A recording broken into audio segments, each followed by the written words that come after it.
Hi, in this video we're going to look at the comparison operators. Now the comparison operators can be categorized into different groups, but in general they are all binary operators, which means that they have two operands. That's what I mean by a binary operator. So for example, plus is a binary operator. It takes two operands, a plus b. On the other hand, operators like not, for example, are unary operators. They only take a single operand, like not a. They also evaluate to a bool value. So the comparison operators evaluate to a boolean. So we have identity operations, for example, is and is not. We've seen those before, and they compare memory address of our variables, and so it really works for any type. We don't have to worry about the type. Every object has a memory address, so therefore we can always do a comparison between memory addresses.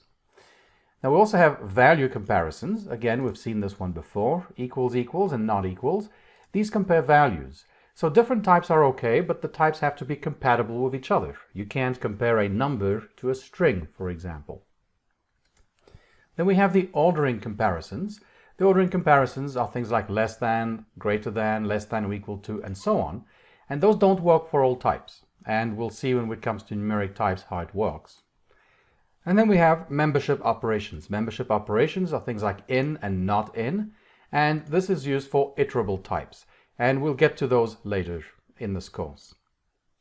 So we'll focus on the numeric types here, and then the other types, including iterables and with the membership operations, we'll look at when we get to the section on sequences and dictionaries and sets and so on.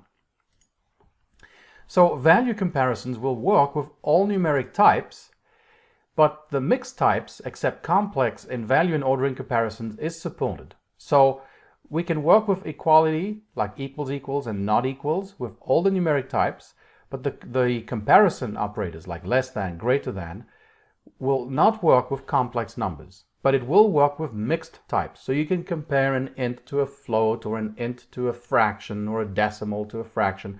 All those work. The only one that doesn't work in here is the complex numbers. So you have to be careful though. Remember when we were looking at floats and decimals, if you try and compare two floats, the equals equals doesn't really work that well, right? So equality operations don't work that well with floats, and then the same thing if you try and do floats and decimals together, right? So decimals to decimals, sure, that we can use the equals equals. But floats to decimals or floats with floats, we really have to be careful there. Because of the binary representation of floats, we have inexact representations, and therefore we run into issues. So for example, you could say 10.0 equals equals decimal 10.0. That will work. So we're comparing a float to a decimal, and that will actually return true. But that's because 10.0 has an exact float representation, which would be 10.0. So that works. On the other hand, as we've seen before, if we try and do 0.1, well, we know that has an inexact representation. It's an infinite expansion, whereas decimal in the binary 10, in the base 10 system, 0.1 is exact. So 0.1 is exact as a decimal, but it's not exact as a float, and therefore we get, a false. So we've got to be careful there. But we can also compare decimals to fractions. So 0.125 as a decimal is precisely equal to 1/8. So this would actually evaluate to true. True is, as we've seen before, actually equal to 1. So that will evaluate to true. And the same thing here, we're comparing a boolean to a fraction, but that fraction, 3/3, is 1. So this would be true as well. So next, let's look at the ordering comparisons. So again, these work across all numeric types except for complex numbers. So for example, we can say 1 is less than 3.14. That will evaluate to true. So as you can see, we're comparing an int to a float with this ordering comparison. And that works. Same thing, we can compare a fraction to a float. That will work as well. 22/7 is actually a little bit bigger than pi. So that will evaluate to true. Then we can compare decimals to fractions. So that will evaluate to true as well. A half, 0.5, is less than 2/3, so that's true. We can also look at booleans and compare them to other types. So a boolean compared to a decimal, 1, which is true, is less than 3.14. So again, that will evaluate to true. And then you have a fraction that you can also compare to a Boolean. So 2/3 is greater than 0, which is what the value is of false as an integer. So that will evaluate to true as well. Now, what's really interesting with these comparison operators and the equality operators too is that we can chain them. So for example, you could say A equals B equals C. Now that's just a syntax basically, which really means the following. It means that A is equal to B and B is equal to C. So all it does is that it just basically pairs them up and it puts an and in between.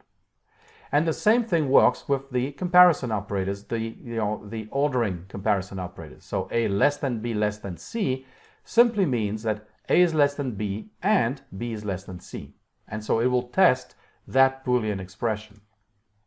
So for example, we can say 1 equals decimal 1.0 equals fraction 1 comma 1. Well, 1 is equal to decimal 1.0 and 1.0 as a decimal is equal to the fraction 1 comma 1.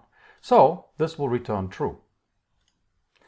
On the other hand, if we look at this one, 1 equals decimal 1.5, well, that's false. So that is not equal, even though decimal 1.5 is equal to fraction 3.2.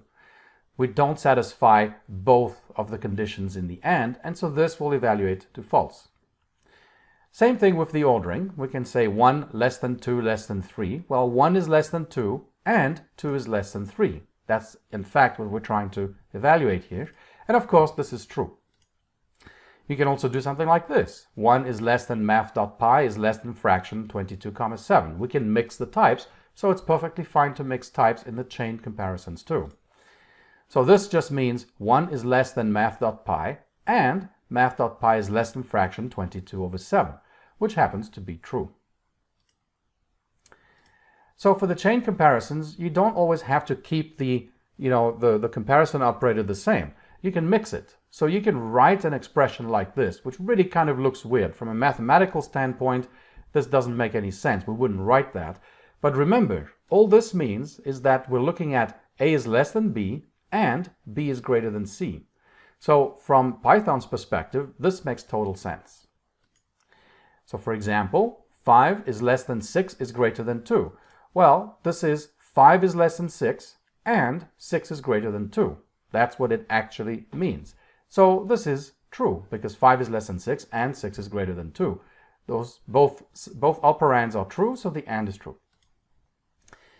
On the other hand, 5 less than 6 greater than 10. Well, that means 5 is less than 6 and 6 is greater than 10. Well, 6 is not greater than 10. So this expression here will evaluate to false. We can, of course, chain more than just 3.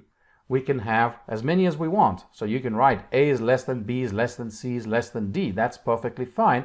It's just going to evaluate it as A is less than B and B is less than C and C is less than D. It just basically keeps splitting it up and replacing the pairs, pairwise with an and in between. So for example, we could say 1 is less than 2 is less than 3 is less than 4. This is what we're actually evaluating, and of course, this is true. And when you read this expression, that kind of makes sense. Yeah, even in math, we would write it this way, that would be perfectly fine. Now, of course, just as before, where you didn't have to keep the same operator, well, same thing here. We can have, these things mixed in. So we have 1 is less than 10, is greater than 4, is less than 5. That's starting to look a little weird, but this really just evaluates to 1 is less than 10, and 10 is greater than 4, and 4 is less than 5. Well, in this case, all of these things are true, so the result is true. Now, you can go overboard with this, and you could write code like this. If mymin is equals cnt is less than val is greater than other is less than or equal to mymax and not in lst. That works fine. Again, it's just doing the pairwise things with the ands in between. So it's saying mymin equals cnt and cnt is less than val and val is greater than other and other is less than or equal to mymax and mymax is not in lst, where lst is some sequence type, some iterable. So yeah, you can write that, but it's really confusing. In fact, Bob would actually be horrified to see code like this. So you can write it, and maybe in some cases it might make sense to write some expression like this, but in general, stay away from it. It makes code quite unreadable. So you've got to keep it, to a level that's a little more appropriate. So now let's just switch to some code and see all this in action. Let's take a quick look at these comparison operators. So we'll start with the identity and membership operators. And the identity operator is, and you have, of course, the is not. And this will work across any data type, since any data type is an object, and every object obviously is in memory, therefore it has a memory address, and therefore you can compare, you can do things like 0.1 is, and you can even compare that to, let's say, a complex number. Of course, that would be false. And if we have 3 is 3, well, that of course is true since it's the same object. Remember that up to a certain limit, the integers are singleton objects in Python. But if you take like 2 lists, for example, that will return false since they are not created equal. In other words, they are, from a value perspective, they are equal, but from a memory standpoint, they are not. And this we covered in more detail in some earlier videos in this course. So we have the identity operators. Now that will work across any type. We also have the in and the not in, which are membership operators, and this will work with iterable types. So typically you might do something like a in this is a test, for example. And of course that returns true since the character a is present in that string. It works also with lists, which are iterables. So you can say, for example, 3 in 1, 2, 3.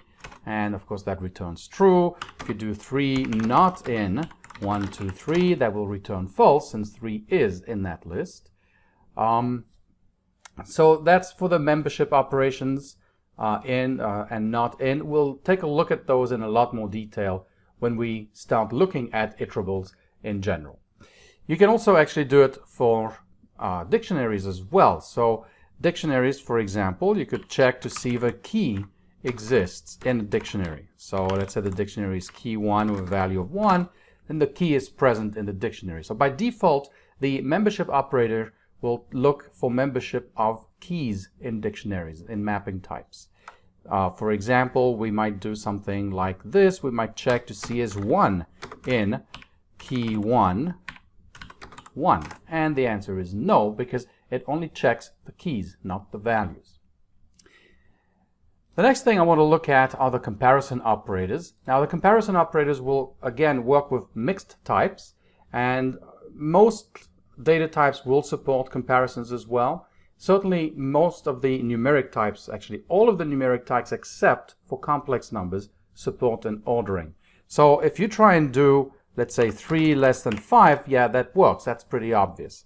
But if you have, let's say 1 plus 1j less than 3 plus 4j, well, that's not going to work because the ordering, the less than and therefore greater than and the equal variance are not supported with complex numbers.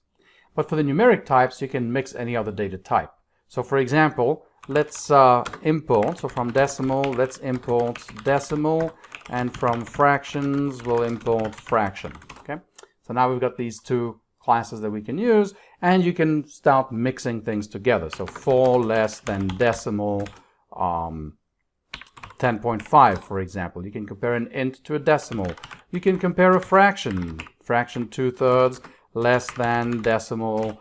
Let's make it something that's smaller this time. So let's do 0.5. So we get false since 2/3 is actually greater than 1/2. And so on. So you can mix your data types. That's not a problem. In terms of equality, which also compares values, you don't need the ordering. And again, you can mix all the numeric types together. And this one includes the complex number. So you can say 4 equals 4 plus 0j if you want. That will be true. But, comparing using equality for complex numbers is the same problem that we have using equality for comparing floats. You don't have an exact representation, since remember that the real imaginary parts of complex numbers are stored using floats. So we can run into a problem there. And in general, if you're dealing with real numbers and complex numbers, well, they're rarely going to be equal if you have an imaginary part. So it's not that useful, but it can work. You know, you may need it for certain things. And then you have other weird things like true, for example. You can test to see if that's equal to fraction 2 comma 2. And the answer is yes, because true is really just 1 and fraction 2 comma 2 is 1. So again, you can mix those things together.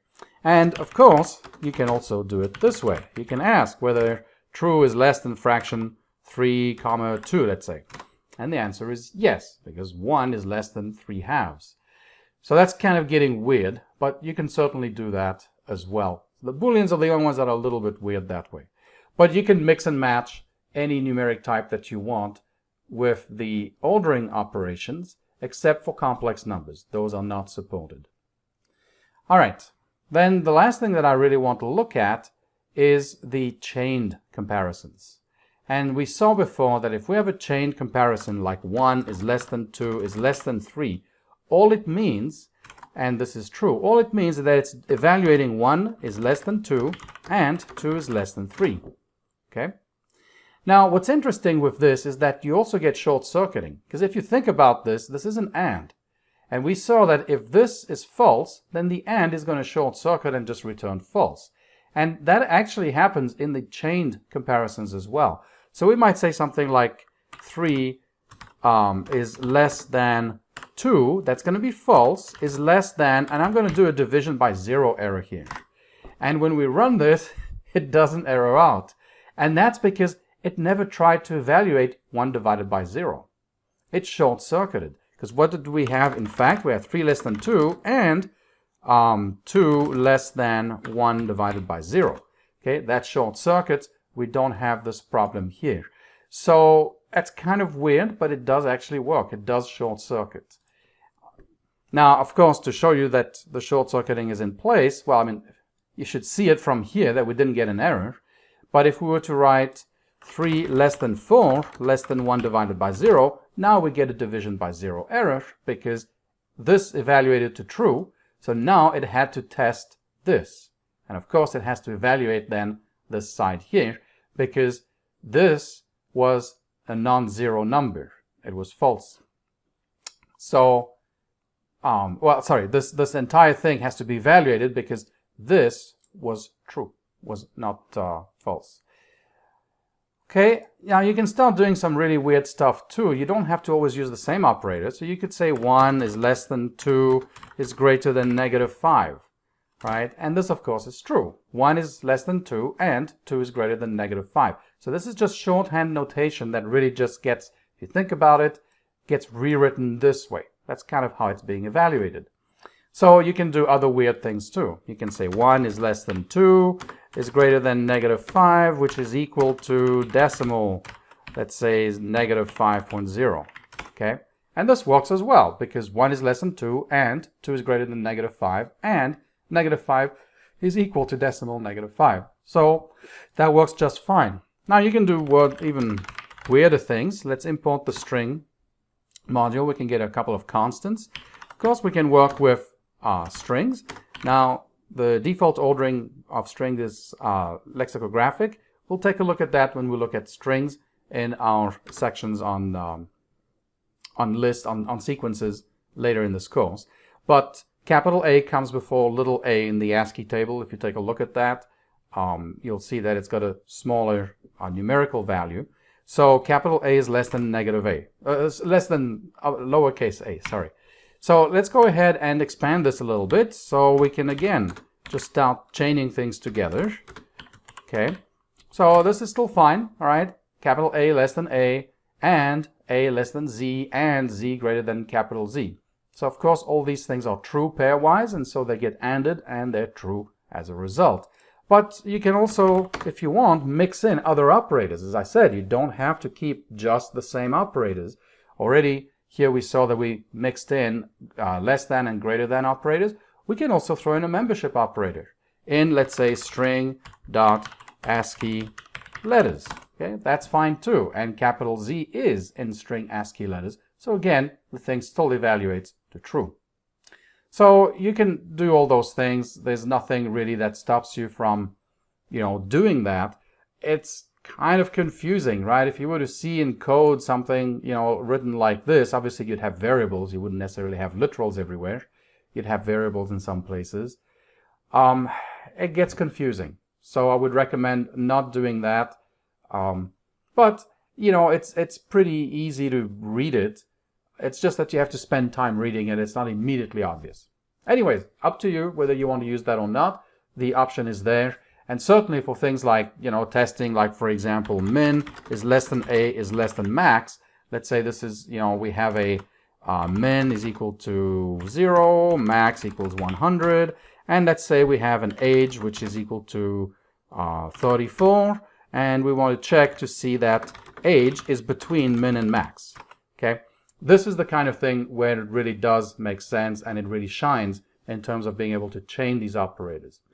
All right, thanks for watching, and I'll see you in the next video.